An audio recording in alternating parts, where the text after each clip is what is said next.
азыр айтып атпайсыздарбы, президентибиз жакынкы эле март айында улуттук деген статусту берди деп. Улуттук статуска жараша болуш керек. Ошого жараша мүмкүнчүлүктөр болуш керек.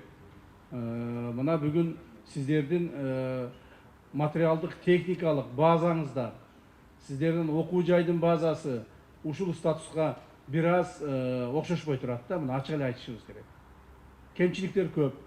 Ушуга чейин каралбай калган, буга чейин ойлошкон ырчылар ырдап жүрө берет, комузчулар комуз чертип жүрө берет, жана ким кандай өтсө өтө берет деген. Андай болбош керек.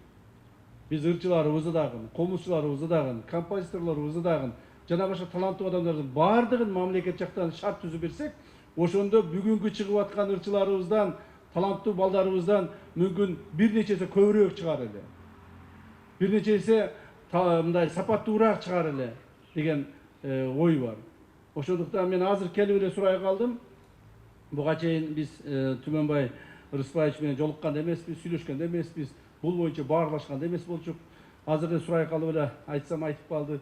Эмне керек силерге дагы десем айтып калды. Ушул бул жерге учебный корпус салабыз деп даярданып, бирок ушуга мүмкүнчүлүгүбүз жок болуп атат деп. Анан мен сиздердин алдыңыздарда айтып кетейин дагы бир жолу.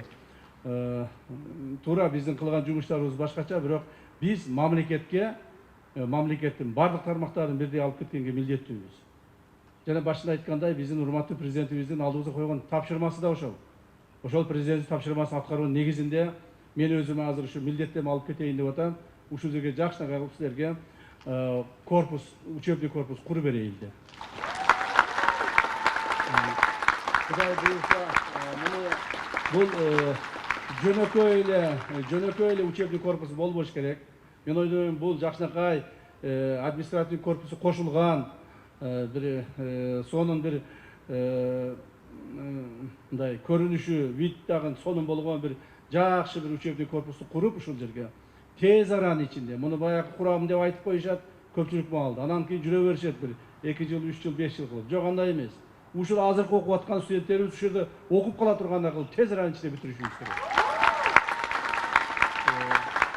Мен өзүмө ошондой милдеттемелерди алып атам. Мен ойлойм, мына жаштарыбыздын духу, жаштарыбыздын ою, тилеги, аксакалдарыбыздын бата тилектери ушуга бизге күч кубат берет. Кудай кааласа биз ушул эндиги жылы жаңы окуу жылына бүтүрүп калганга аракет кылабыз деген ойдомун. Рахмат.